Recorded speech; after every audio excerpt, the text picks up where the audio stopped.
My name is Jimena Martin. I'm our program for culinary arts here at La Cocina Molina. I'd like to welcome you all this afternoon. This delicious afternoon, by the way. How many of you are your first time visitors here at La Plaza?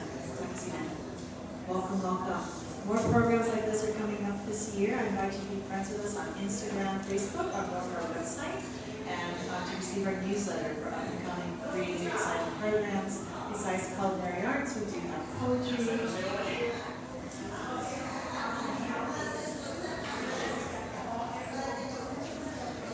Apologies, I'm a little bit soft-spoken. If everybody can take a seat, please, we're going to be starting real soon. Well, while they're settling down, I hope you had a chance to walk around La Cocina and see our latest exhibition here. It's an indigenous view, Native American perspective of corn, the life cycle. So the life cycle of corn and what it means. So whenever we have a program or a culinary class, the show is up, so please enjoy. We will be highlighting the exhibition with a series of cooking classes, specifically highlighting corn. I hope you all had a chance to get a bite and a drink. Again, welcome to La Cocina. Tonight's Plática, stories behind Mexican foodways in LA since the days of the Pueblo, presented by LA 2026. Please let me introduce you to Laura Dominica, the NEH postdoctoral scholar and research associate, LA 2026, USC Huntington Early Modern Studies Institute. Thank you.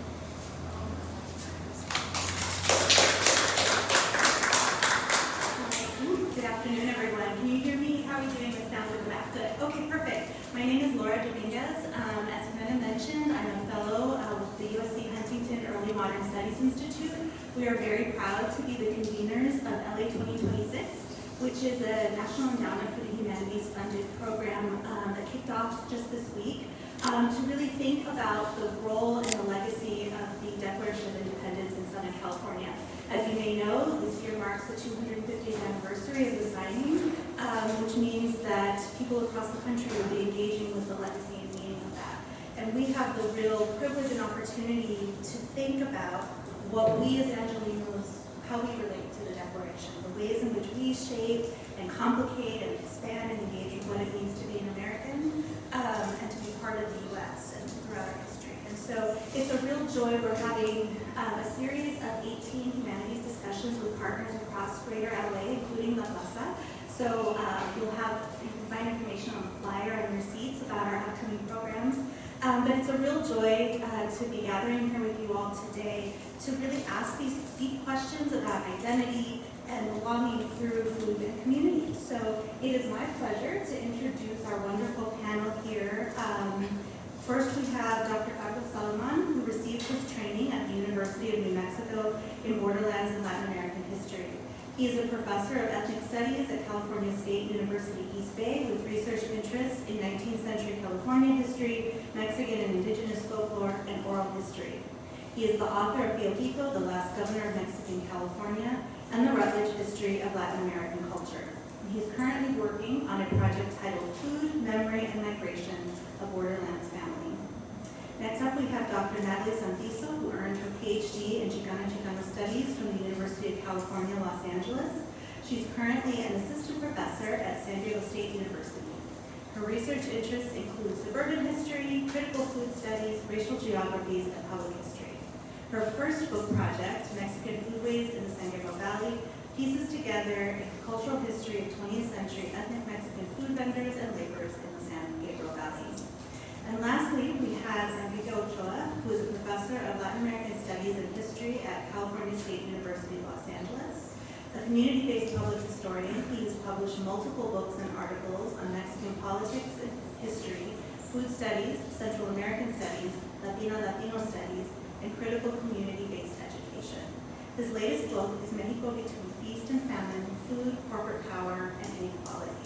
And I also want to give a shout out to the team in the back led by Chef Dominica. Hopefully you all really wonderful way to start off this afternoon's event, and really we're fully grateful to her for being here. So with that, I will hand things over to Carlos to kick us off. Thank you.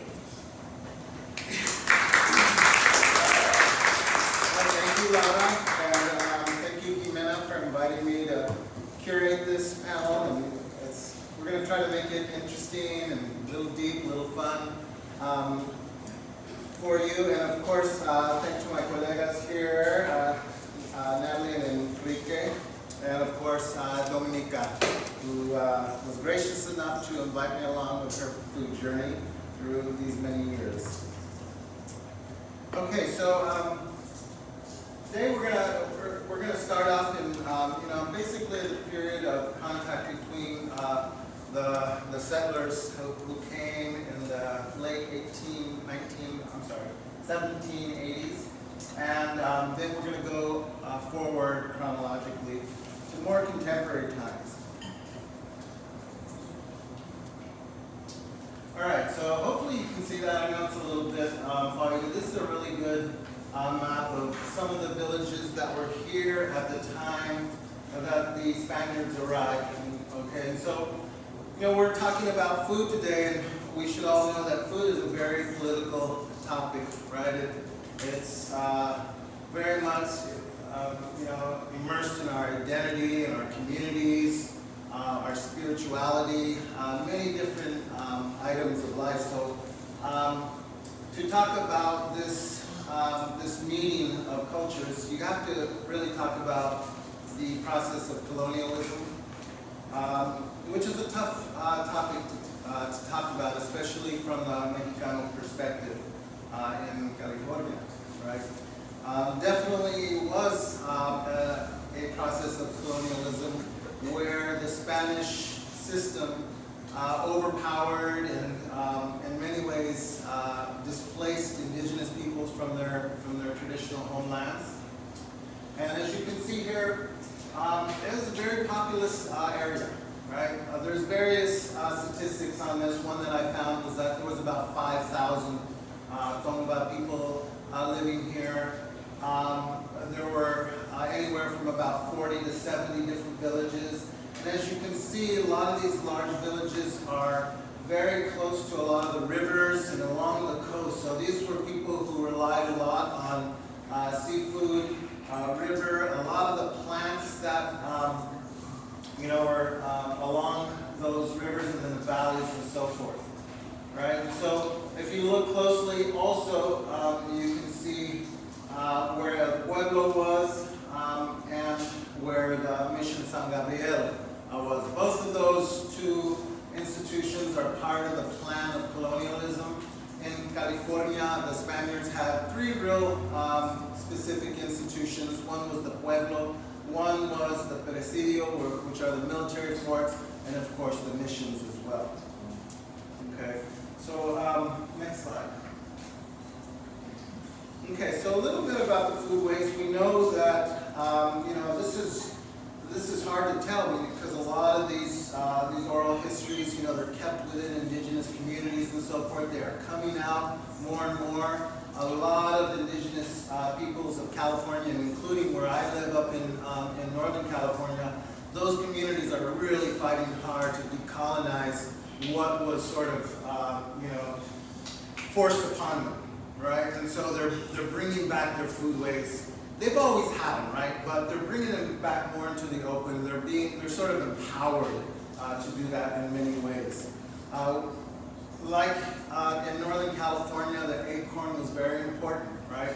So the people didn't have the type of large-scale farming and agricultural systems that we know of that existed in other parts of Mexico and even in the Southwest. But they did, and I'll mention this in the next slide, but they did have a lot of land management, which was very, strategic in terms of their foodways and so forth. But, a lot of the staples, aside from acorn, we're talking about fishing. They had canoes that would bring them far out into the ocean, a lot of seafood, a lot of river food, a lot of harvesting. We're talking about clams, abalone, mussels, different types of fish, different types of plant that lived in, that grew in the sea and along the riverbeds and so forth. So a lot of gathering of these wild plants, wild fruits, herbs. Chia was a big process there. And of course there's hunting of big game and small game. that supplemented their food. But ultimately, just in terms of this area being so densely populated with indigenous community, there's a lot, there's a kind of a symbiotic relationship with the land. That land, I would say that, they didn't necessarily need the type of agriculture that was found deep in southern Mexico. They utilized the plant. There was enough, the land provided for them, but it was a very specific reciprocal relationship that they had with the land that supported their needs, right? And that is what was really toppled when the Spaniards came, in many ways. Okay. So, supporting 5,000 people, we know, if we look at the map of indigenous cultures in California, we know they had, they didn't have borders like we have, thank God, but they respected, the limitations of where they utilized the land.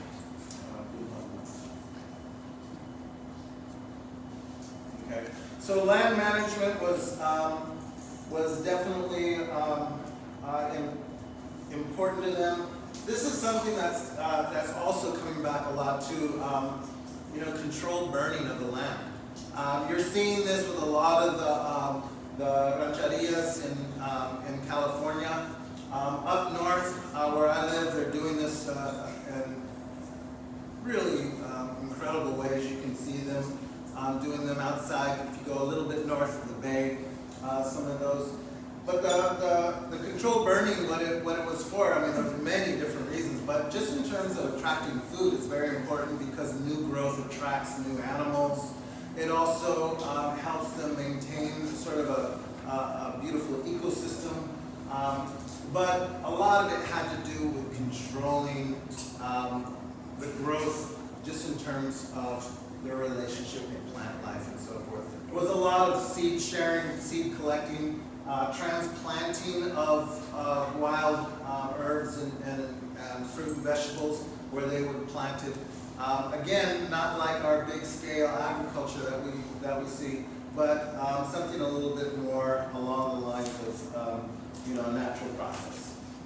But definitely human intervention there, right?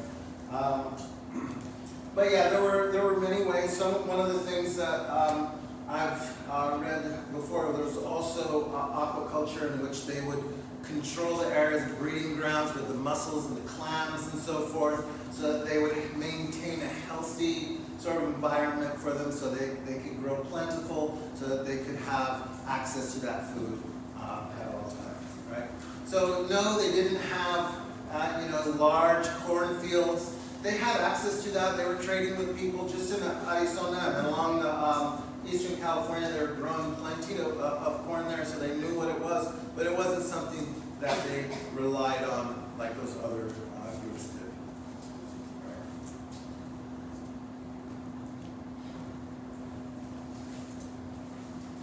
Right. Okay, so definitely just in terms of foodways and how it changed with colonialism and so forth. Spirituality is a really big question. I'd like to maybe pause right now and pose the question: how are food and spirituality related? Does anybody want to try to take on that in terms of a brief answer? In what ways are food and spirituality connected? Like sacrifice?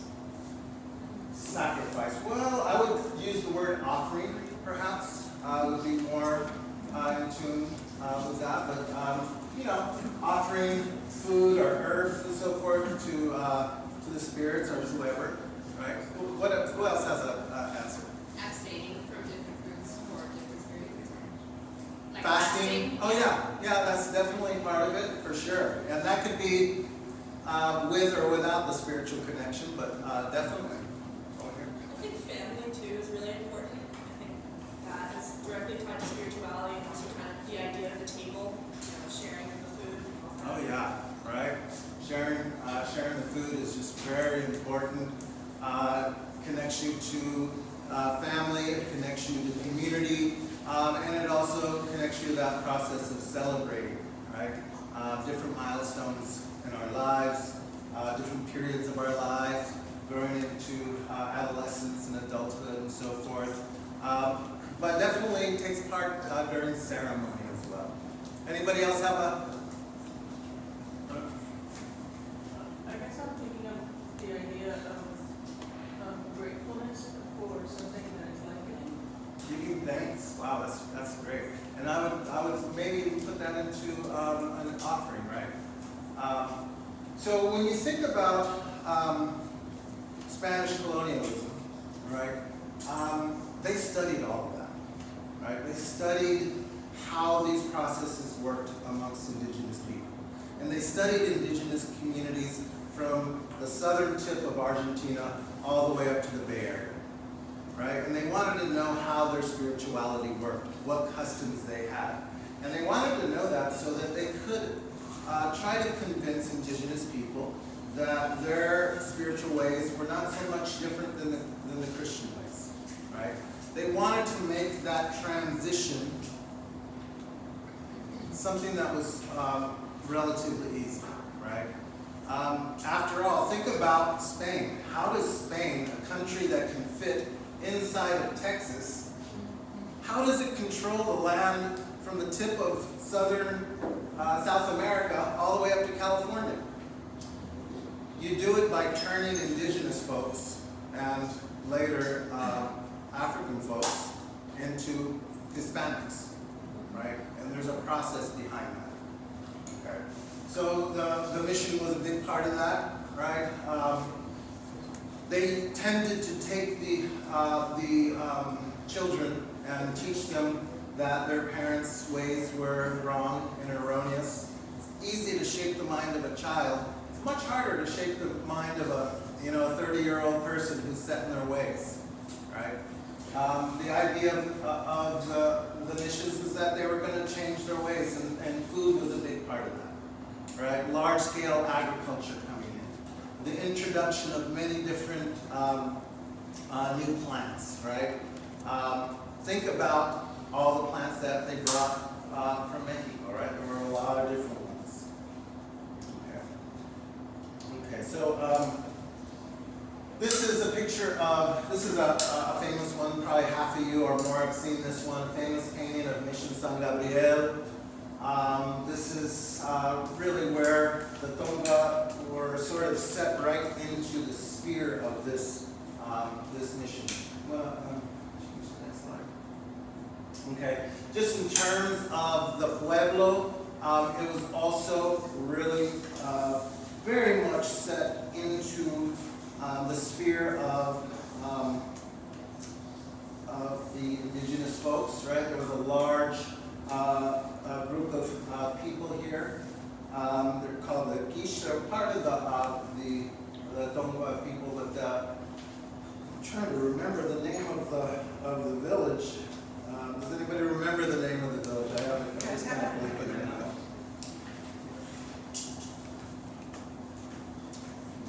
But it displaced, the Pueblo displaced that village. You can see there's a large sycamore tree right there. Right? Oh, I'm sorry, it's written down right on the slide. Yamina is the name of the village where El Pueblo was situated, right? And those are the people who live there. That tree, and there's a lot of great work coming out right now about that tree. There's a little marker that sits there where that tree is over there by Union Station, not too far from here, right? I think Venus Street right there in Commercial is where it was. But that was a spiritual center for the people here who lived in this village. And from what we know, and I'm not sure where the documentation from this is coming from, but that tree was a site of pilgrimage, right? And so people would come from different villages, very far away, as far away from what I hear is Arizona, right? And they would make pilgrimages, they'd have ceremony there and so forth. And this tree was so special to them, right? It was a sycamore tree. And of course, Vignes was a French guy, came during the Mexican period. He built the first winery there. And from there, After the U.S. came in, some Germans bought it. They made it into sort of a brewery, and eventually they cut that down, right? And all that's left of it is a little plaque, you know, that you can go there and read. I haven't seen the plaque. It seems like it's a little bit sad, but nevertheless, you know, that represents, you know, a really key moment in displacement. The Mexicanos, though, who are living there, they kept it around for a little bit, but under U.S. control. And I don't know, maybe the Mexicanos had some sort of a relationship. We're gonna explore that in a minute, but definitely that tree was taken down. And I like to see that as sort of you know, symbolic of that sort of displacement. Next. Okay, so it's hard, like again, it's hard to see, but the Mission San Gabriel is basically in the center of all these villages, and that's basically how the missions worked. They would put the mission in the center of a cluster of villages, and they would assert their control over those villages, right? They would invite them in, you would come in, a priest would throw holy water on your forehead, you would be baptized. Indigenous people didn't know what, maybe they were surprised by that, but you are now under the sphere of the mission. They had a guard there, mission guard. You were not allowed to leave. You're expected to work. Very sad and brutal history. But the missions also brought in a lot of different things, a lot of cattle, a lot of horses and goats and sheep and so forth, a lot of different types of plants, a lot of orchards, citrus, olives, figs, pears. Everything was changing food-wise, right? The indigenous folks were sort of caught up in that system.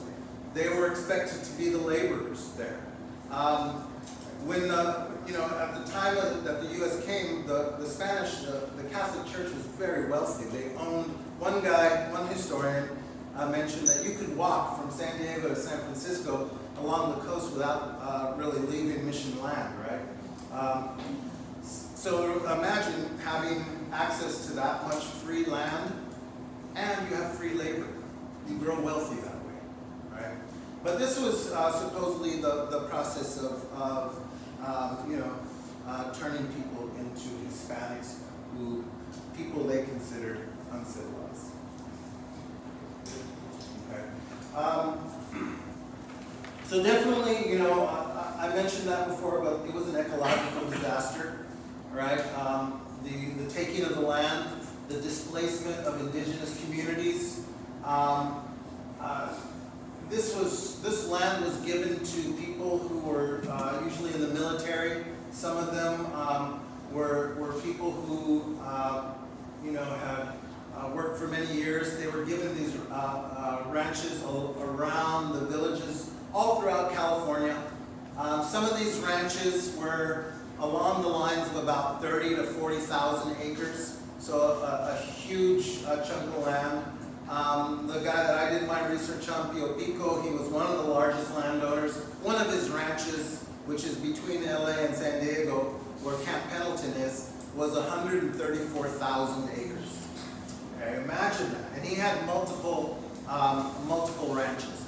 So these families that owned the ranches from the Bay Area down to San Diego, they were intermarried with one another. They had political and business connections and family connections, right? It was a small group of people. And those people, they really forced the indigenous population and poor Mexicanos who came over as, who were promised land and so forth, they were all caught up in that system as well, right? And between those people, they began to sort of bicker about, you know, I'm a gente de razón, a person of reason, I'm not an Indio. Even though those people, most of them had indigenous ancestry in there. That's the trick that colonialism plays with, right? We can talk about that all day. So family and marriage was really important to this. This is a picture of a Pueblo de Indios, and this was a plan that the Spaniards used from, again, Argentina all the way to California. They would go they would bring indigenous people and a lot of poor people into these little towns that they built, and they used the same plan. If you drive through small towns in Mexico, you'll see these villages over and over. There's a town square. In the town square, there's a church, right? And there's usually the political district is right there, a political building where they met to make policies. There was a jail there where the sheriffs or wherever would live, and there was a church, right? And then around that were the houses. So that grid was part of the plan of colonization, and you find these everywhere. Los Angeles, this is a little bit late in the Spanish colonial period, the founding of the Pueblo of Los Angeles, but this was very similar to what we're having. And a lot of those poor people who came in, a lot of indigenous people as well, who were caught up in this new colonized atmosphere, were living in there. They were working on ranches. They were sort of engulfed in this. And they were working side by side with poor Mexicanos, right? Who didn't have much more than they did. They were, the poor Mexicanos were treated better than the indigenous folks because they were Christian, right? But nevertheless, they were also extremely poor. They were also people of indigenous and black ancestry, mixed ancestry as well. Okay. So you can see within that, there's a lot of connections between the indigenous people and poor Mexicanos. Think about baptisms, marriage, and that process. This little village right here that brought all those people together, it sort of pushed forward the process of Hispanic assimilation. Because what are you trying to do with indigenous people? You're trying to turn them into Hispanics, because there's not enough Spaniards to control all of that land from Argentina to here. Next. Okay. So these are just some of the new products that are coming in. I mentioned some of the orchards, apples, pears, citrus, grapes. There's olives coming there. Cheese, pan dulce is coming in. A lot of wheat, right? In the norte of Mexico, Sonora, Chihuahua, all that area, including California, they grew a lot of wheat, right? And that's where you get a lot of, like when I was living in Nuevo Mexico, they didn't use tortillas. If you go to a Mexican restaurant, they give you a sopapilla, right? And it's wheat, and they have that connection right there with Chihuahua and Nuevo León and all those areas right there in Sonora. Sonora has the huge tortillas, right, that they use, and that culture really influenced some of the early food that we see happening in the Pueblo, right? But also the introduction of beef, pork, chicken. Fish begins to go a little bit down at that time because you have the introduction of all these different varieties. And of course, right, the missions are bringing wine, brandy, and eventually aguardiente, which is like fire water. Right? That's like just the alcohol made of corn, distilled process. Okay. And this is a great picture that I took out of Richard Griswold Castillo's book that he wrote in 1979 about the Pueblo. If you get a chance to find that, I was lucky enough to find it. It's probably out of print by now, but it really does a beautiful job of explaining the Pueblo from the time of U.S. conquest into 1880. And this is a family that is mixed of Tomba and Mexicano. They're sitting in a jacal. And a jacal, this is a place where the indigenous people, they would attach it to their houses, and this is where they cooked, right? And you can imagine the intermingling of food, right? A lot of the dishes that the Mexicanos were using are, some of the dishes and plants and spices that the indigenous people were using, right? In El Pueblo de Los Angeles, they didn't have a doctor. It was a small little village out in, hundreds and hundreds of miles from the big towns of Mexico. Who were the doctors? Curanderas, right?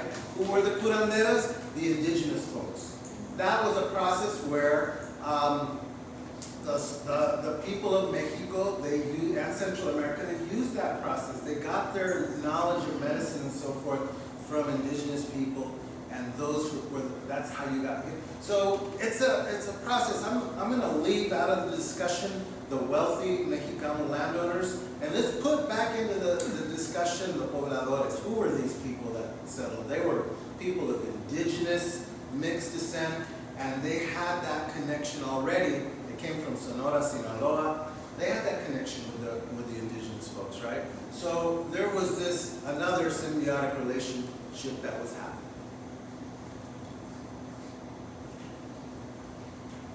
So this is a little quote from a food writer. Looking at, a lot of these people who lived in the village, the poor people, they didn't get the 25,000 acre ranch. They got little tiny plots, little huertas, little gardens, right, that they could grow their stuff on. But they were planting the milpa there.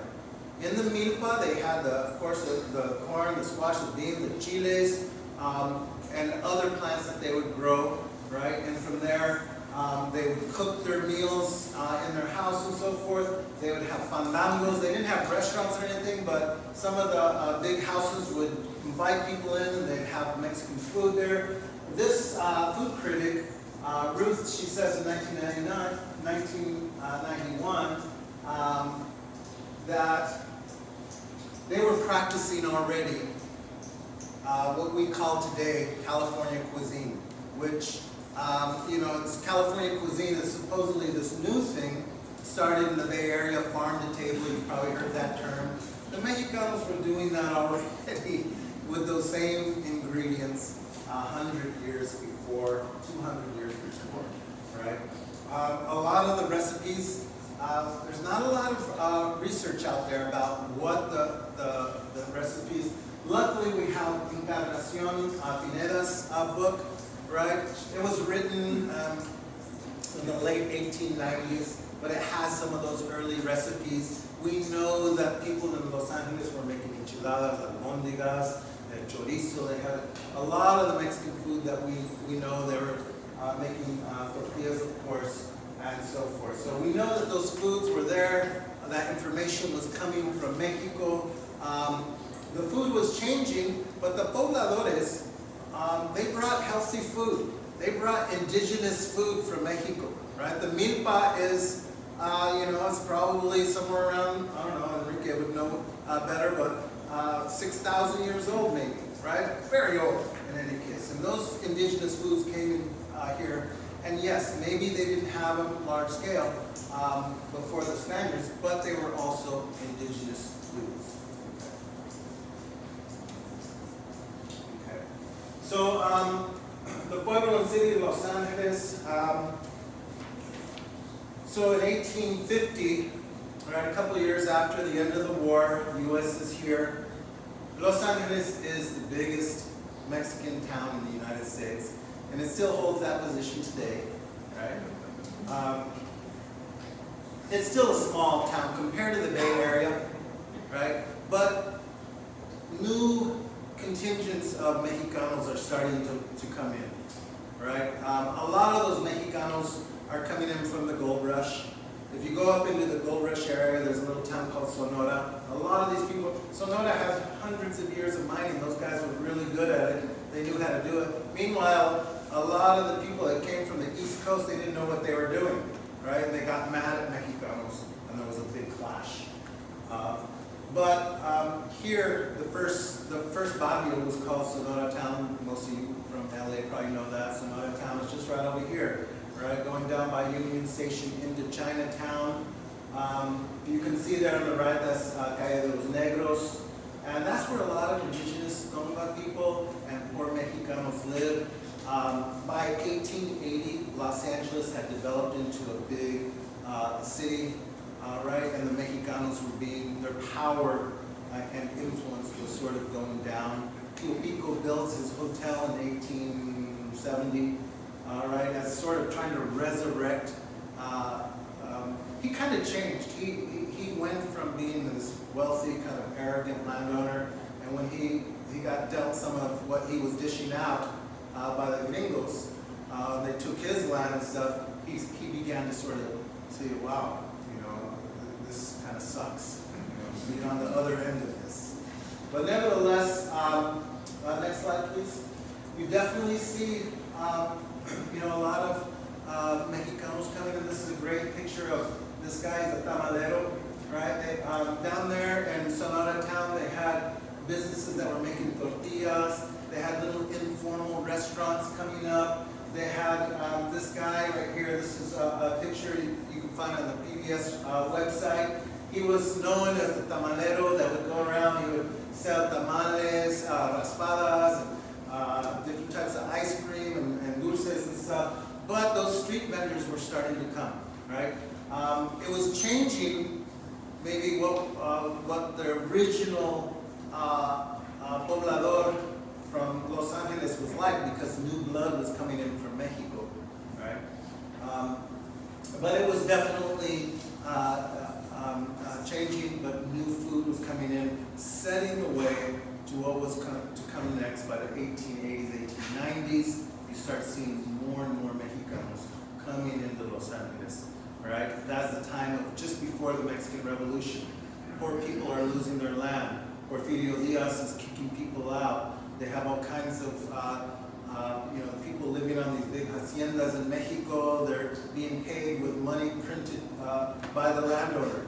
They couldn't go out to the city and spend it. They had to spend it with him. So people were stuck in this situation there coming into the United States.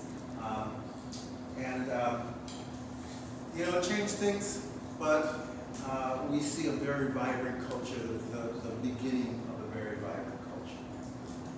That's my talk. Thank you very much.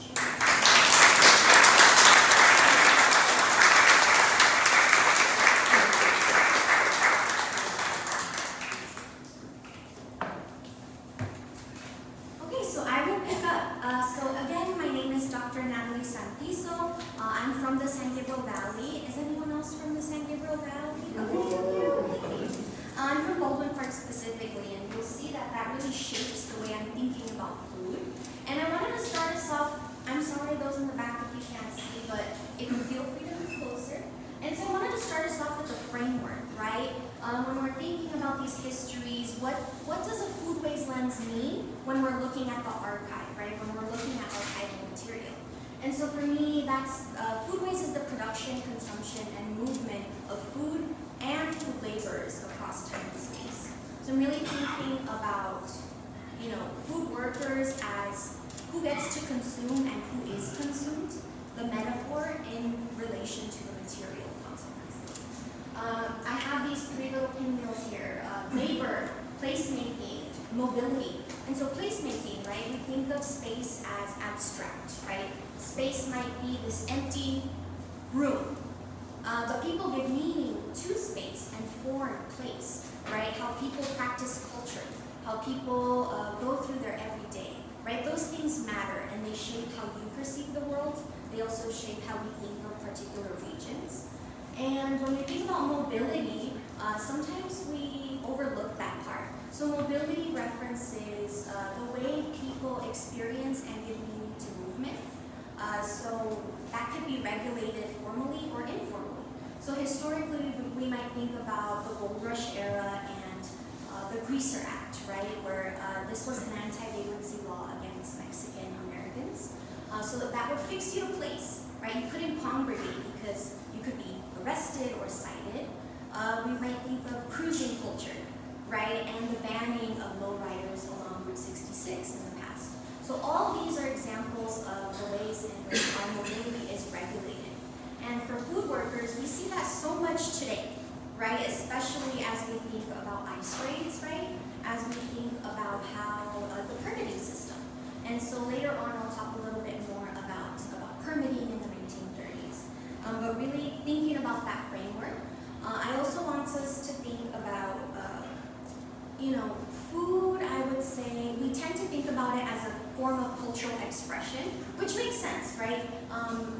Me, I'm Mexican and Guatemalan, so when I talk about the different tamales, it's a contested conversation depending on which side of the family, right? But it helps us convey our culture.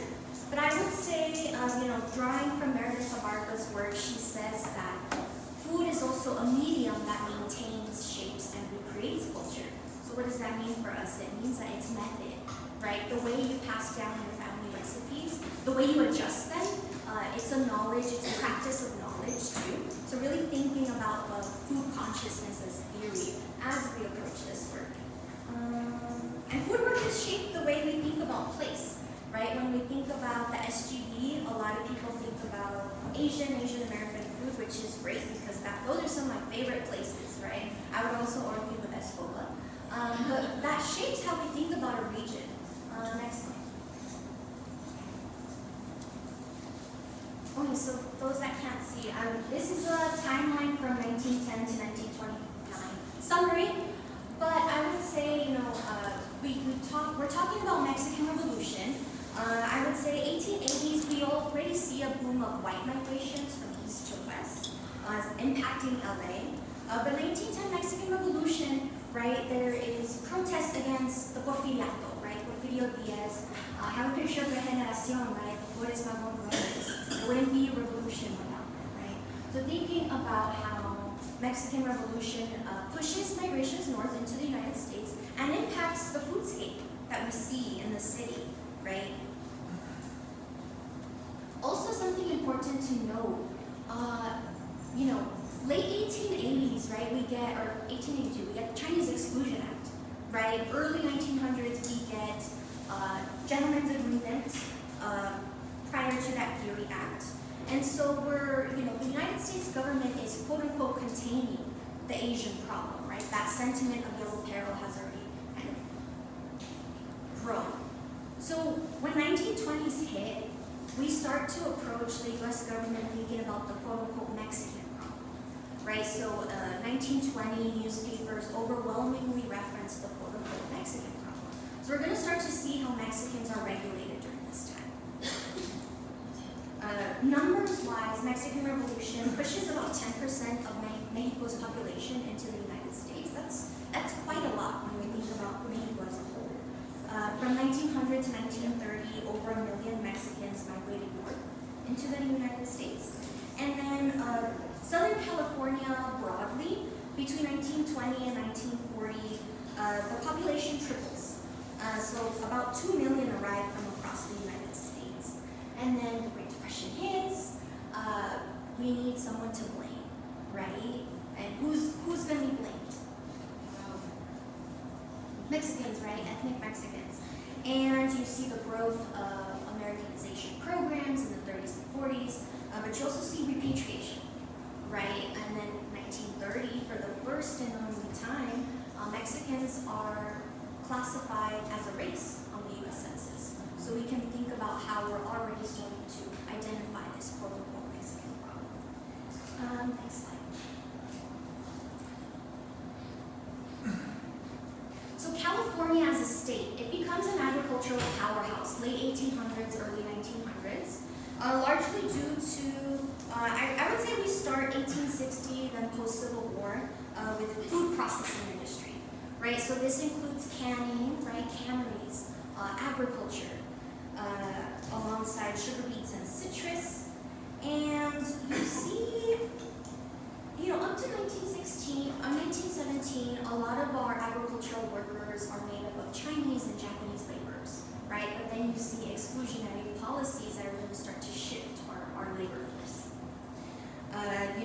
I would say Japanese Americans, they're producing a lot of our vegetables, right? 3/4 of the vegetables consumed in LA were produced by Japanese laborers. I like to share a lot of facts, sorry, this is over-buried. By 1910, they're producing 70% of the state's strawberries, 67% of tomatoes, 40% of fresh green peas. So there's implications here, right? Also, Japanese farmers, they claim over 400,000 acres of land in California. So we see things unfold after Executive Order 66, right? Japanese intern.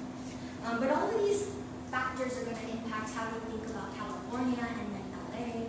And then the last statistic there that 1930, early 1930, California is a powerhouse, right? 75 million boxes of oranges. That's quite a lot. But then, end of 1930s, you kind of start to get the decline of agriculture. For those that can't see the images, I have some orange crate labels that I'm showing, right? And you can see a little bit of the Spanish fantasy past trickling in, right? Spanish fantasy past is connected to land boosters, right? It's connected to agriculture, so they're all kind of fueling one another and growing in global.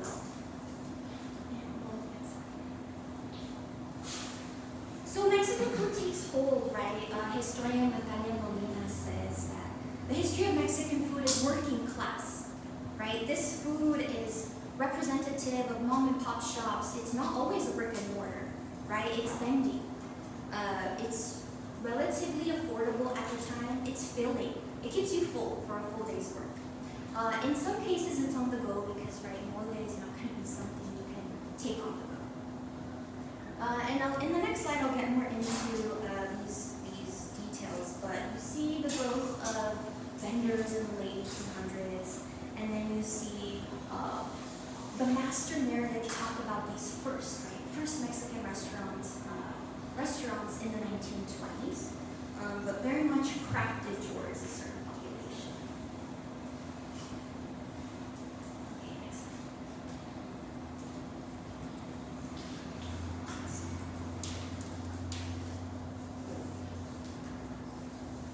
So the tamal that we know, it originates in Mesoamerica, right? Traditional tamales, they didn't have pork in them, right? But if we talked about today, what is an authentic tamal? Many people will say, well, pork or rajas con queso, but that wasn't traditional, right? The Florentine Codex shows us that, natives' reaction when they were introduced to manteca, like pork fat, it was like shock, right? But very different from what we think about today. And we see this mythos of the tamal vendor across the United States, so briefly mentioned. You see some images on the right. It's the hot tamale man. This became very prominent, especially in Chicago. You also see songs that are created. They're popular, right? You see this in films. You see this in music. And very interesting. Something that I'm still teasing out as I write my first book. But the Tamal King as character. And that kind of emerges 1890s. The popular song was the Hot Tamale Man. You also see this emerge in political cartoons. In San Francisco, Robert Putnam establishes the California Chicken Tamale Company. But in Texas, we also, one other thing to mention about Chicago. You see these tamale sundaes. Has anyone heard of these? So it would be a tamal with chili. There would also be a hot dog bun with a tamal inside. So kind of interesting. And then with the figure I mentioned, Robert Putnam, there's eventually like the canning of tamales. And I don't know what that looks like. Like I haven't done that much research on it. And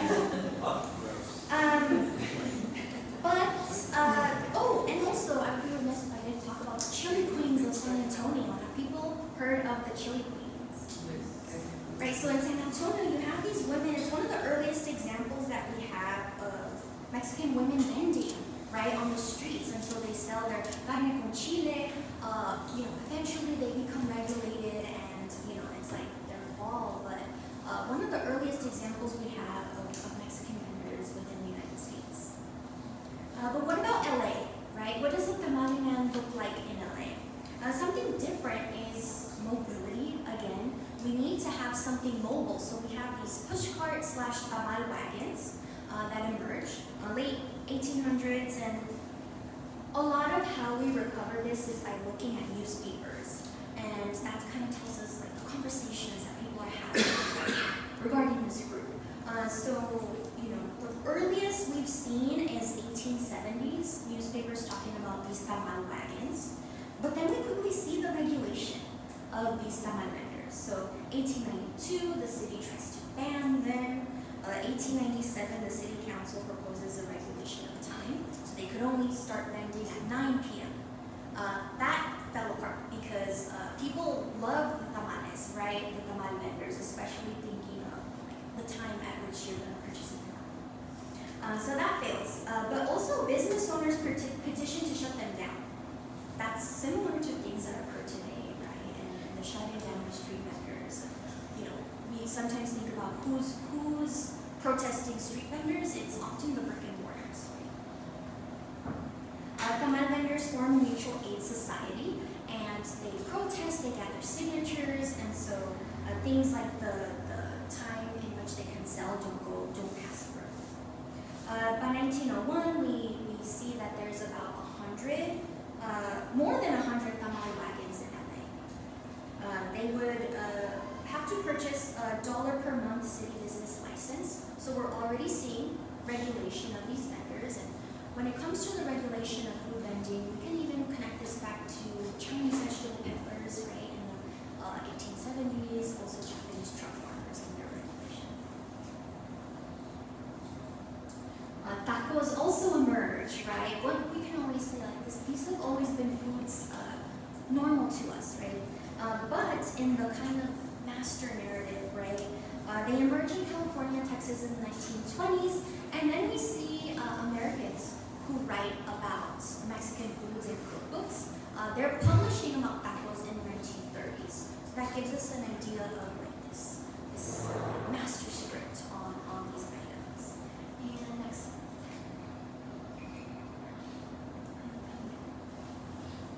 Okay, so for me, I focus on the San Gabriel Valley because that's where I'm from, where I was born and raised. And for those that can't see, right, I have a little map lines there. I'm focusing on what I call the central SGB, which is Baldwin Park, El Monte, La Puente, South El Monte. And I'm really thinking about how Mexican families shaped what we think about a region, what we think about the San Gabriel Valley through their vending of various goods. Here I have some historic images of families in Monte, in the labor camps, and I'll talk more about that. But the SGB, scholars talk about it as East to East, right? There is a book that was just published in the last few years, East to East. But post-World War II, yes, it does shape this region, but what about prior to formalizing cities, right? When we think of this space as semi-rural, not necessarily urban, not necessarily rural. And I think SGB becomes a center where regional identity is contested through food.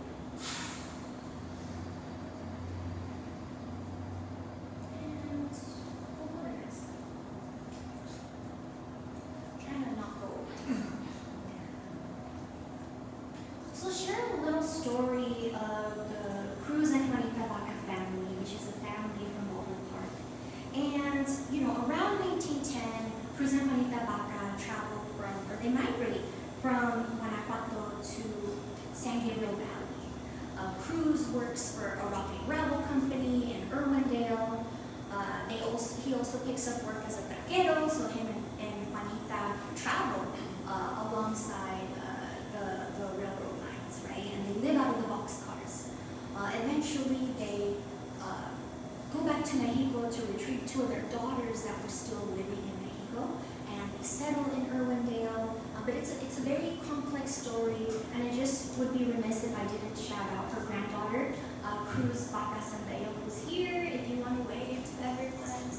So this is one of the families that I work with and talk about, and for me it's very important to build relationships with those that we write about. And so I would consider Cruz my friend, and I hope she is too. But right, I'm piecing together these stories and thinking about their businesses, right? And so Cruz and Juanita, Cruz, he cultivates chiles, right? And I'll show you okay, so this picture on the right is a handwritten receipt. And after kind of trying to really read the writing, it said, he was selling 1 ton of yellow chiles.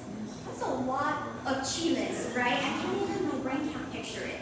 But we're thinking about, and then he would travel to Santa Ana to mill his chiles at the Carrasco family mill, right? You have families within SGB coming in to purchase their goods, but they also sold tamales that were already prepared, queso frescos that Juanita would make from her knowledge base of Guanajuato, right? And being a significant producer of milk, of dairy. Not only that, but it helps us think about sabor, right?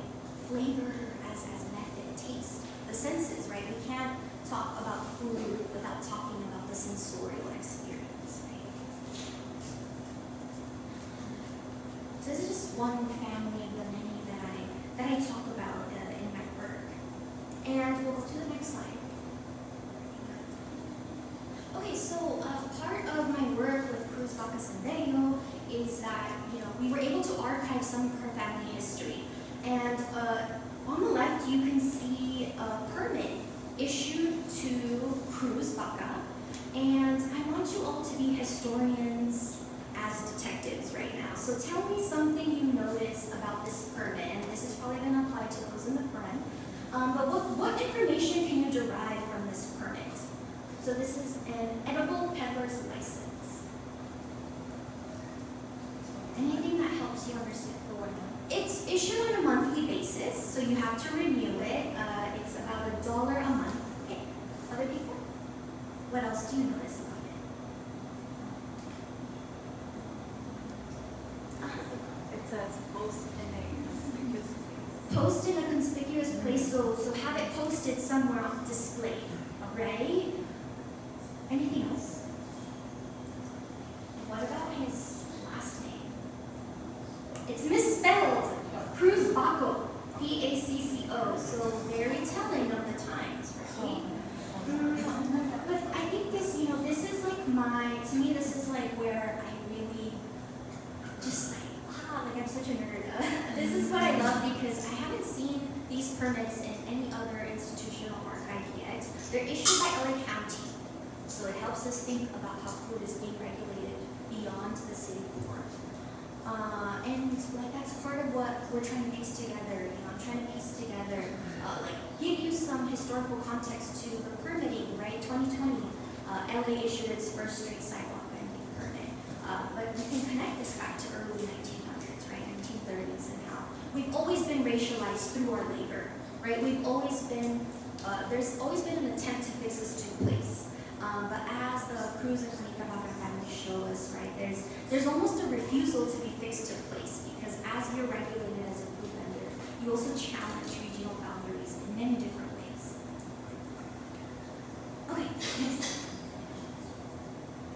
Then, right, 1940s, 1950s, we have a transition, right? We're really moving from slow food to fast food.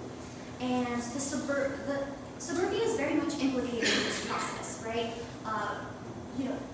McDonald's, 1940 San Bernardino. 1948, my hometown, Baldwin Park. So when you meet someone from BP, you're like, where is that? And we're like, well, it's home of the first In-N-Out. And my 5th grade field trip was In-N-Out University. Right? Got to order anything I wanted. And then Taco Bell, 1962 Valley, but really 1950 San Bernardino, right? Because Glenn Bell steals, I would say steals, his recipes from the Meat La Cafe. In fact, if you're interested in that, I referenced Dr. Marcos restaurant. And Meat La Cafe is still open today, I believe. Someone correct me if I'm wrong, but they're still open. So that's the original recipes of Taco Bell, right? So we see a significant change in how we eat, right? It ushers in the drive-in and the drive-through. Very much in line with car culture, 1950s suburbia, very formalization of the suburbs. And next slide. So lastly, 1980s to the present, which Dr. Ochoa will talk more about. But there was almost like this return to seeking the authentic, right? Seeking what is real Mexican food. So, question to you all: what constitutes real Mexican food? Food made by Mexicans. Anything else? What makes it the meal authentic to you? The ingredients. For me, it's still like honoring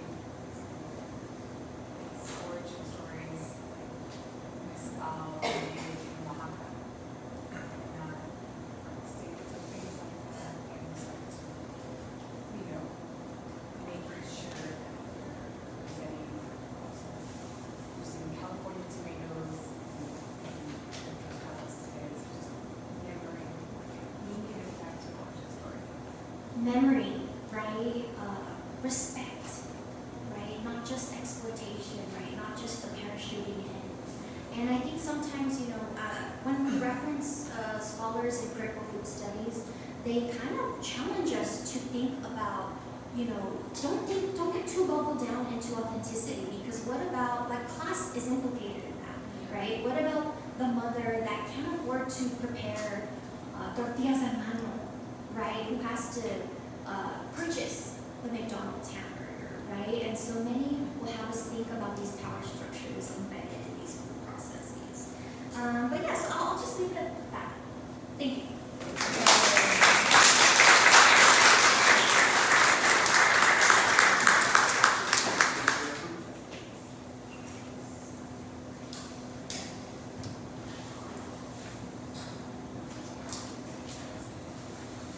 How are you all doing?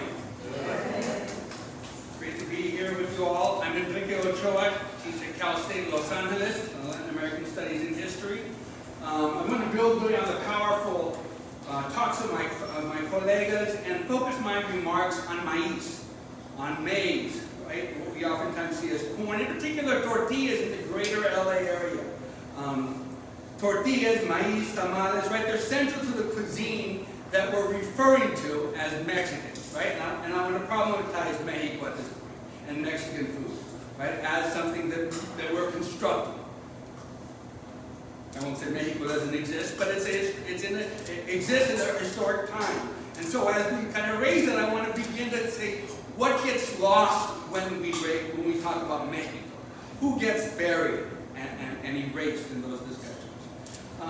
So maíz and tortillas, right, are not indigenous to this region, as we know, though make its way up here after, right, sometime around, by about 1500 before the Common Era, right, maíz is all over the Americas. Nevertheless, right, when folks are migrating from central Mexico, as we know, they're bringing maíz.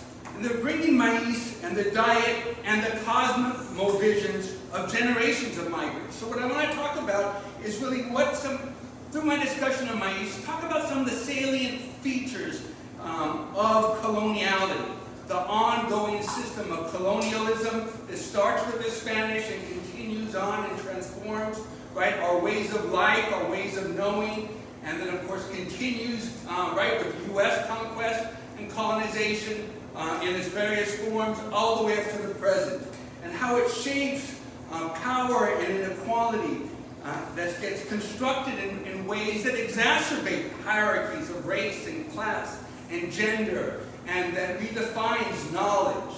So I want to talk a little bit about that, right? Because central to this discussion is the ways that communities have struggled to maintain, right, their community ways, their food ways, their ways of doing, their ways of being, their ways of knowing, right? In the face of hostile and generally violent, even if it's subtly violent, right, forms of colonialism that are ongoing in society. So that's kind of what I want to do. By focusing on maíz, if you can just take a moment or so, right? The beautiful exhibit that's here, if you're already probably been looking at those photos, what is something that kind of jumps out at you about the maíz and what you're seeing? Anyone? Yes, in the back, please. You can use that whole product and it has many ways to be used. Say it again, I'm sorry. That you can use that whole product, like even the leaves, That's right. the tamales, but you can also use it in oats forms, like in tlacoche, which is like it's supposed to be rotten, but it's not. Yes, right. So the whole maíz is used in different ways for different parts of a meal at different times and different stages. And of course, right, as we know, there are then multiple different names for what might just be seen as maíz. We might just say it, right, in a very Europeanized way of maíz, of course, even though that's an Arawak term. But then, right, the maíz, when it's young, is called a certain thing. Right? It's called something else when it's on the cob. Right? That there are multiple different names, and some of those translate into Spanish, but of course in indigenous languages, they're there and even more nuanced and complex. Great, thanks for that. Other things you might notice.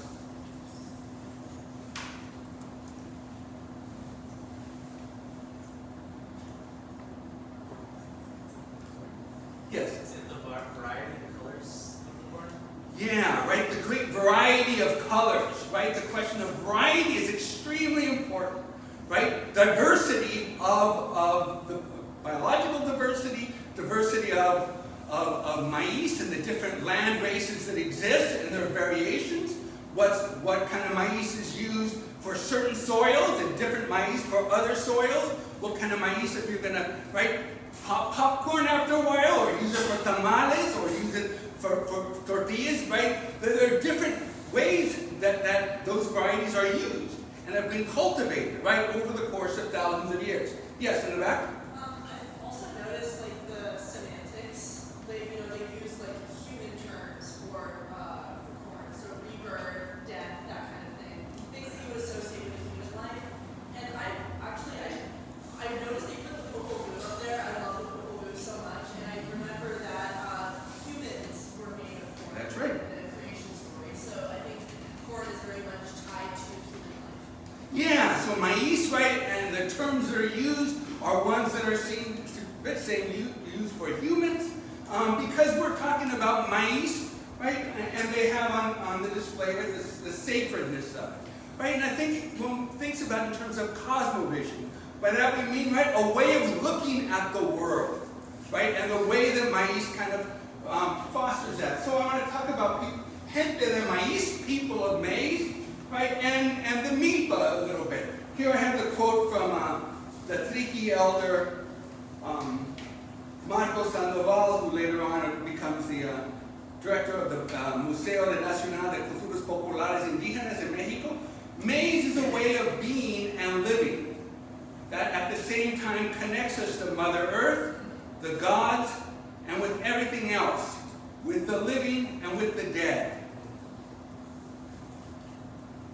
It's not a commodity, right? And to reduce it to a commodity is to miss who people are. According to the Popol Vuh, the Maya creation book, right? As was just mentioned, people, right? The gods made people from nixtamal, from maize dough, right? For the flesh, for the arms, for the legs, various colors based on various diversity of the maize. So that people in that worldview are very much connected to what we consume and the relationship with the lands, with the soils, with the earth and the elements, right? It's a very holistic kind of way of seeing and being. And that's kind of woven throughout, right? We can talk about Nahuatl lore as well, that talks about the fifth, where we're in the fifth world, the creation of the world 5 times. On the fifth creation, humans are nourished with maize.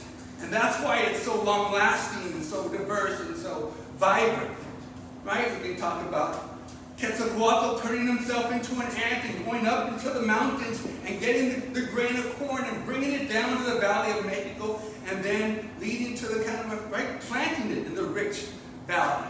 There are numerous stories like this, right? It's because this is not about commodities, something that, right, is a mere commodity to be swallowed or be made into some sort of sugar. So this notion of maize and the cultivation, maize grown as well, and you can see in some of those pictures there, right, as part of a milpa, where you have maize and what else?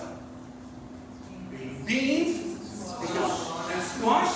So the beans, right, vines wrap up, they get protected from animals on the ground, right, not to be sprayed with, right, pesticides, envenenado, right, them and us, and the Mother Earth. And then they fix nitrogen into the ground as well, and that creates, right, very rich replenishing of the soil. Yeah, so these are, right, very important as we think about maize and people being connected to maize. And although maize isn't right here in the Pueblo at the time in this same way, right, but with the arrival of the Spanish in larger amounts, then people are bringing, right, the maize and bringing these different notions and ideas as well. Next slide, please. And in there, right, we have to think too, if we're talking about maize, and we had our tortillas there as part of the beautiful tostada that we ate, right? also, right, is a form of gender knowledge. And again, one can't, I think, underestimate how profound a world revolutionary changing event the foundation of and the creation of Nixtamal was. A scientific revolution doesn't begin to make. Why am I saying that? Right, so maize has been around, right, cultivated for about 10 to 12,000 years. 3,000 to 4,000 years ago, right, indigenous women scientifically, again, I'm just going to appropriate that term, invented nixtamal. Well, how did they do that? Why? The creation of maize dough and nixtamal, right? Very important culinary invention, right? Getting it together, adding calcium carbonate, calcium hydroxide to it, cal, lime, you see, making it through ash and the like, adding that to it to make the grains, right, easier to peel off, to then over time make it easier to form and to deal with the dough, and at the same time adding niacin into the masa. Niacin is B3, right, vitamin B3, part of the B complex, that when that is added in, and you add as well, of course, beans, and you have tortillas and beans together, right, we have a full protein. It's a full protein. Wherever nixtamalized masa, masa is consumed, wherever it's eaten as the basis of the diet, communities thrive. When, after 1492, the Europeans come and they begin to take, right, maize away and take it to Africa and take it to Europe, where impoverished people who were made impoverished by the societies are forced to only eat corn or maize as the sole basis of their diet. When it's not masa, when it's not nixtamalized, they die of pellagra. That if you just eat grits as the basis, if you're just eating polenta in southern Italy as the basis of the diet, right, over time, they call this corn disease. Pellagra is a disease that was named in Italy because people got dry skin. So they got dermatitis, they got dysentery, and then they got dementia, and then they died a horrible death. Now, why doesn't that occur in Mesoamerica? We're indigenous, because indigenous women created the scientific solution, right, which was also a culinary solution, that doesn't allow that to happen. That, right? It leaves one speechless when one begins to think about that, right? Next slide. So this gender notion, that knowledge that indigenous women have had, right, it is so foundational. And we'll talk a little bit more about that in a minute. I like to kind of pull from Meredith Abaca, right, the food studies scholars, Natalie mentioned her before, from El Paso, this notion of kind of a different way of thinking things. And for Abaca, sazon is the key. What is sazon? Say, someone say? Seasoning, flavor. Say condiment. Yes, and, right, so then it's also seen as the cook's touch. Each cook has their own kind of sazon. Ancestral knowledge, and so your grandparents says, yeah. And so it's coming, yes, it's coming from, right, ancestral knowledge. Yeah, there's no word like this in English. There's no word like this in Spanish. Although, of course, this is Spanish. But the translation is much more difficult. Why is that? Because this is knowledge that's kind of, yes, ancestral, it's tactile, right? It's olfactory, it's multisensory. Forms of knowledge that are created, right, through cooking, through also working the land, that people learn, and that knowledge, right, gets passed on. Now, how do you pass on touch? Well, that's through practice and working, right? Those are multi-sensory forms of knowledge that really give us a differency. So for Abaca, the sazon is the language of the kitchen. It becomes their culinary discourse to conceptualize and articulate aspects of their personal and social cultural environment.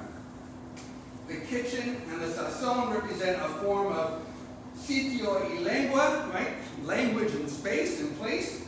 To quote Emma Perez, that offers a site of power, the kitchen, and a discourse of empowerment, the sazon, to those historically silenced by colonialist, imperialist, and patriarchal social mechanisms.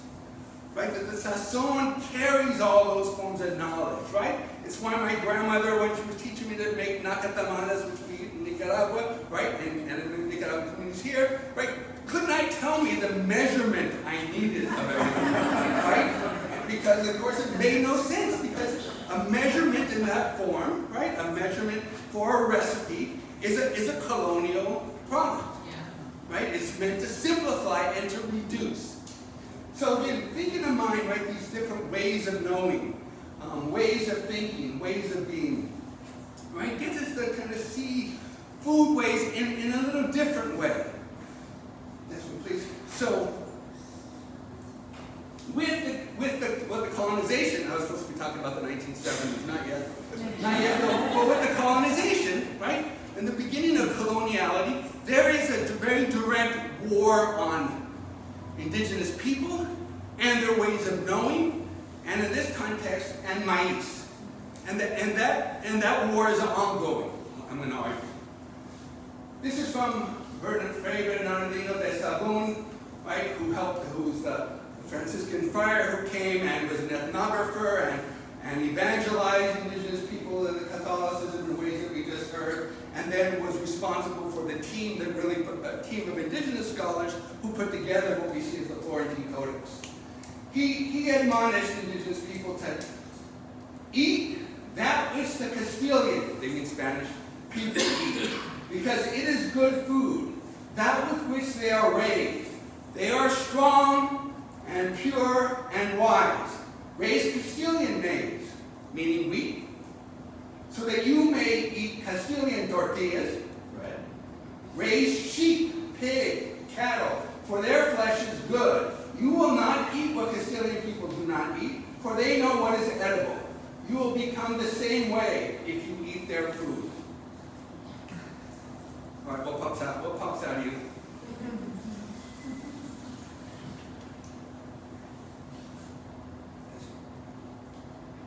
I grew up with the whole idea in Latin America that poor people eat beans and tortillas, and rich people eat meat and bread.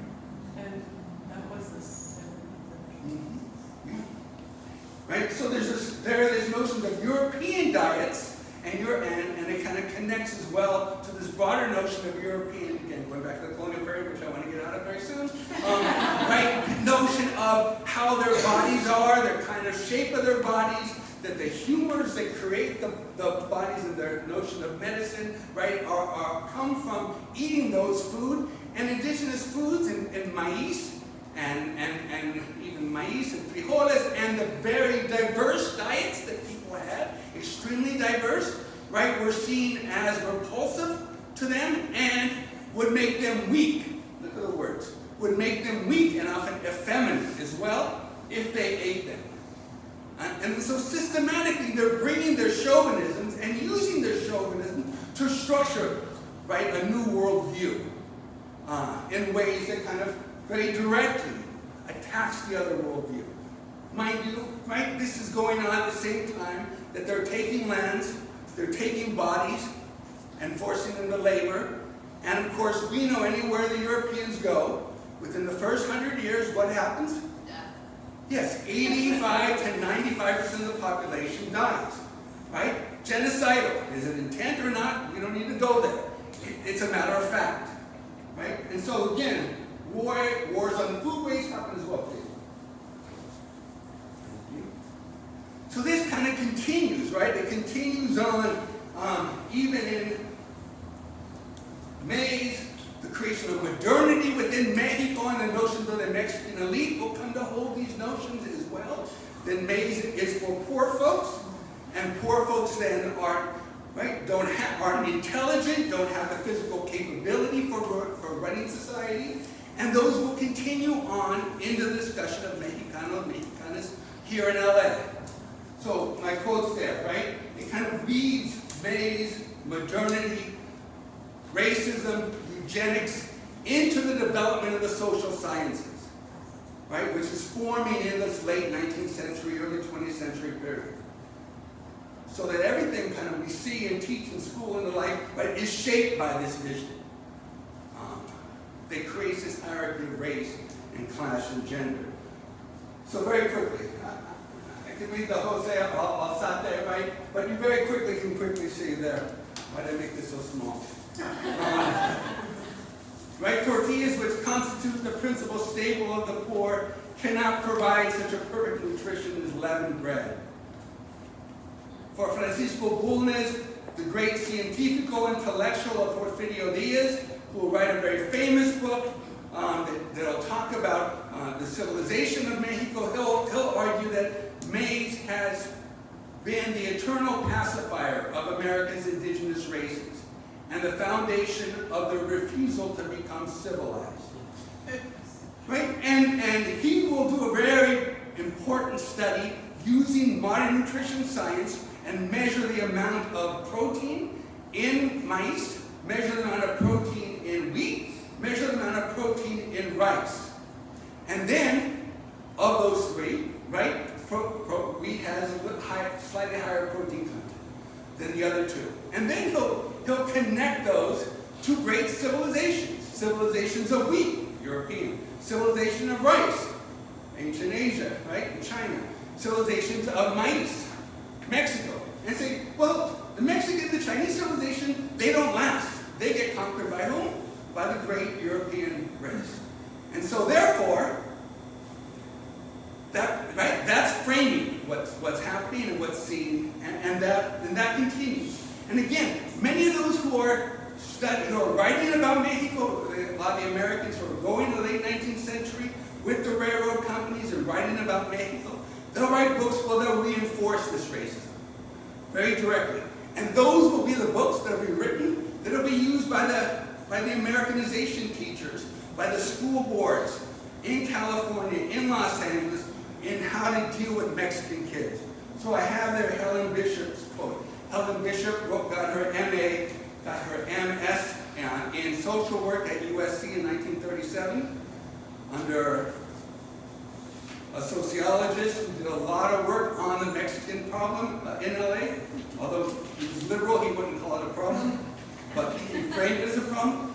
For Helen Bishop, Mexican-style food is eaten in most of the homes because it's cheaper and because the Mexican mother is ignorant of nutrition and health rules. Okay. This becomes, the next one please. I like this one too. There's tortilla wars. This is Pearl Idalia Ellis, an Americanization teacher. She writes this book, Americanization Through Homemaking. And Americanization, right, programs are very important during this period of time. George Sanchez writes about it, Natalie Molina writes it, and Sanchez kind of phrases it nicely. He says, right, what U.S. reformers did was go after the women. Go after the mothers so that they can teach their kids how to become good American citizens who eat rightly, go to school on time, right, raise their hand in classroom, go to work on time, and don't join a union. And she's from Covina. That's what so for her, the noon lunch of the Mexican child quite often consists of a folded tortilla with no filling. There's no milk or fruit to whet the appetite. Such a lunch is not conducive to learning. The child becomes lazy, his hunger unappeased.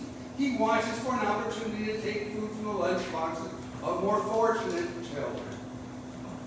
Thus, the initial steps in a life of feeding is taken.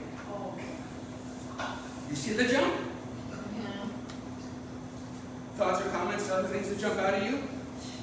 Just wanted to add to the tortilla wars, the recent implementation of the January 1st folic acid to be added to tortillas because they're not getting enough of the nutrients and can tell them what to do. That's right. These things, we'll come back to folic acid in a minute, yep. Well, if I haven't done that. Yes, right? These are kind of ongoing notions. And then you see the tie to criminality. Yeah. Mexicans as a problem, Mexicans that need to be contained, Mexicans that need to transform their diet, right? If not, look what the results could be. Next slide, please. And at the same time that all that is happening, that war against maize, the Spanish, the Los Angeles city fathers, call them fathers, right? The dominating class in Los Angeles, in the Pueblo region, right, are trying to construct a notion of what is LA life like, how is it connected, right, to kind of the civilized world, how do we attract people from the east coast of the U.S. over, and in the process they construct what Carrie McWilliams calls, right, a Spanish fantasy past, right? So the focus on yes, LA was also settled by Europeans. They just happened to be Spanish Europeans. And you know, the Spaniards did a lot of really interesting and important things. And so in that construction of the Spanish fantasy past, right, there'll be a lot of the growth of, right, some of those first, you put in there in quotes, those first Mexican restaurants, right, clearly there are many more, right, that are working class people are eating that, but we'll begin to see them in the Pueblo, we'll begin to see them outside, and they'll build themselves as Spanish Mexican restaurants. Spanish, if they can get away with it, they'll just do Spanish, or it'll be Spanish Mexican, right, as a way of, I don't have to tell you, right, whitening it, very directly. Sonora Cafe, El Cholo, which is still in existence, right, are two good examples of it, same folks, creating this notion of taking it in Spanish and taking some aspect of it, of Mexican cuisine, but making it Spanish, and then marketing it. At the same time that La Golondrina, right, will be operating in the Pueblo, I don't know where I'm pointing, the Pueblo, right, selling Spanish Mexican food as well, right, in that same Pueblo Square in 1932 and 31, right, that's where they had to kick off the deportation raids, the unconstitutional raid of Mexicanos of the 500 to 1 million who are rounded up and deported in the 1930s. So at the same time, right, they're celebrating this great Spanish past, right, there's a complete war on Mexican immigrants, right, their foodways, and the like. And, nevertheless, right, the Mexican diet is contrary to the way it's being framed by these years of colonialism and coloniality, is holistic, it's nutritious. Communities, right, don't just eat. And if they're just eating a folded tortilla with nothing in it, why is that? Because the Mexican mother doesn't know that right, nutritious things? Labor exploitation. Huh? Labor exploitation. Yeah, there's labor exploitation, right? People are reduced to only eating a tortilla because they can't add beans to it as easily. They don't have the full panoply of what folks ate because of the legacy of colonialism and ongoing exploitation within the U.S. Right? It's not about not knowing, it's about not having, right, and being ripped off in the process. And so, right, El Inmigrante Mexicano, this is a great book. Manuel Gamio, the pioneering anthropologist in Mexico, will spend time in Chicago and LA in the 1920s and one of the key researchers interviewing Mexicanos. And in this one, right, folks are talking to Belvedere about their households. There's some quotes here. Senora Maria Rocha says, read here, as for food, we don't suffer because there is everything they need to make Mexican-style dishes. What we like most are the greens, salads especially. Her husband adds that they're from Guanajuato. I heard Guanajuato a minute ago, right? And what they say? They have green bellies, since we eat a lot of salad and it's plentiful here. Right? And other folks are planting in their front yard, right? All kinds of vegetables. They're bringing as well maize, right? Like folks always have from their communities. And keeping those seeds and planting them and saving those seeds in the same way. All outside the gates, clearly of the reformers and the social workers and the like, right? So that there's a persistence of this nutritious, holistic diet. Please. And you can see it right in the expansion of and this resistance and persistence of the tortillas in Mexican communities, right? And again, what begins to happen clearly is through the industrialization of the tortilla process, what begins to happen is that, yes, there are more and more mills, but you can see in the 20s and 30s, owned and operated by Mexican immigrant families, still women playing a central role, and as industrialization continues, right, women will be pushed out of that process. But here we have, right, El Sol de Mayo, the famous one there on Spring Street, Maria Quevedo's semi-industrialized process. Here we have, by the 40s, patty cake tortillas, bowed to the machine age. But still we have, right, the Gonzalez family there, and this is Gonzalez there. By 65, tortillas are selling like hotcakes. Even Bonds wants to buy this tortilla hotcakes, right? So that it's expanding, it's developing, right? Despite the policies, right? Despite the ongoing war. And now there's an effort to try to market them, right? Yes. Bell will go down to rip off at Meatland and find out how they make the hard shell taco, and they'll take that and they'll move them off that way. I didn't bring my Disneyland photos to show you, but we can do that later. But with the rise of Gruma, with the rise of the modern tortilla factory in the 1970s and 80s in LA, Gruma is Mission Tortillas, Gruma is Guerrero Tortillas. This is a large Mexican transnational company, right? It grows in the 40s and 50s on the back of in the process of the the development of the Mexican Institutional Revolutionary Party. They're very close to it. They grow, and then soon by the 80s and 90s, and now, of course, are the tortilla factory of the world, everywhere. And they tell their story. This is the Disneyland when they were there at California Adventure from 2001 to 2011. They told their story. Tell me what their story is. This was the biggest mural you would see there. What do you see? Men. And machines. Mestizo men or indigenous men? Yes, right? White passing mestizo men in the modern tortilla factory. Next one, please. And in the process, where they had women, is they had women in these little dioramas. The only place you would see women are in these little dioramas, and they were dioramas that were holographs. So they were literally invisibilized. Indigenous women that weren't there only when the camera was on to show it, right? So in the process, there is this, right, not just kind of a revolution taking over and industrializing, but doing what was already being done in the Mexican-American mom-and-pop tortillerías, right? Invisibilizing women in the process. Maybe they end up in the packaging, but not even there sometimes. Next one, please. Okay. And in the process, I wish I didn't So their marketing really is you've seen them get out tortillas? What do you notice about the packaging? It's the color of what? The color of a flag. It's in what language? All right. And what does it say underneath Guerrero? Un pedacito de México. Right? A little bit of Mexico. Playing to who? The nostalgia of immigrants, right? I would ask my students, do you eat Mission or do you Guerrero? And there was always a fight. Oh, Mission is whitewashed. We don't eat that. It's the same company. So who's erased in this picture? Indigenous people, and of course Central Americans, because tortillas are not Mexican. Tortillas are Mesoamerican and eaten in Mesoamerica, but over time get claimed as Mexican. This is my comment there, right? Is that it gets claimed as such.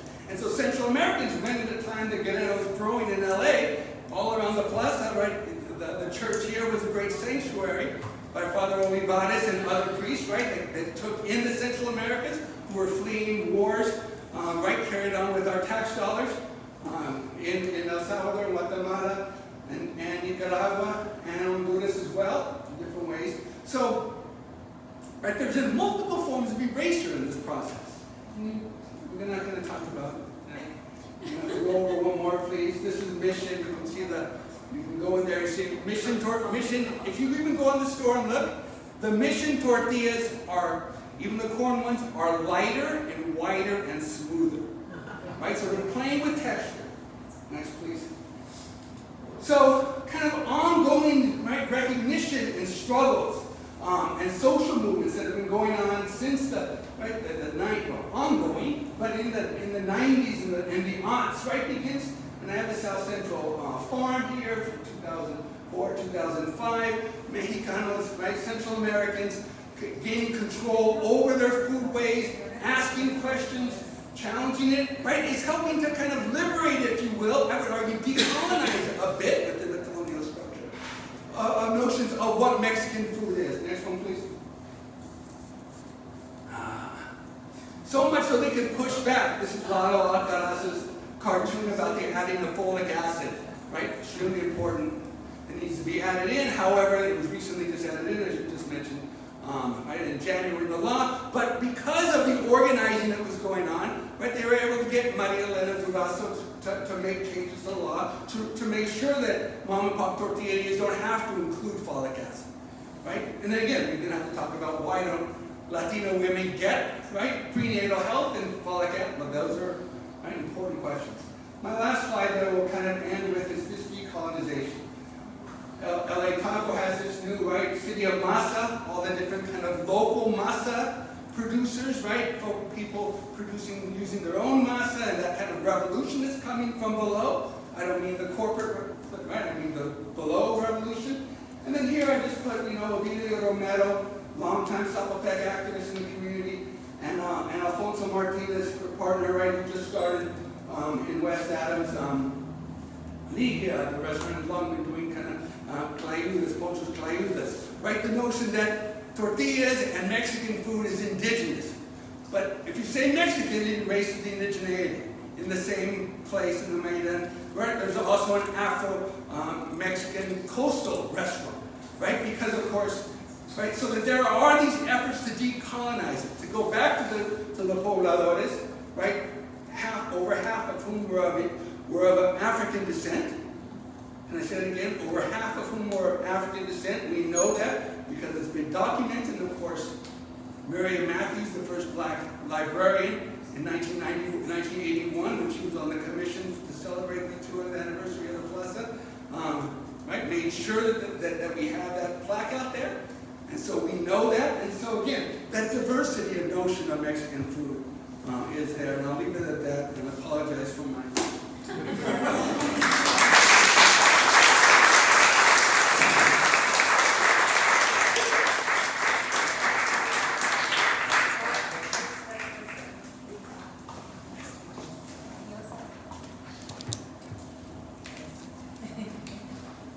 This is amazing. So beautiful. There's an opportunity for some questions for our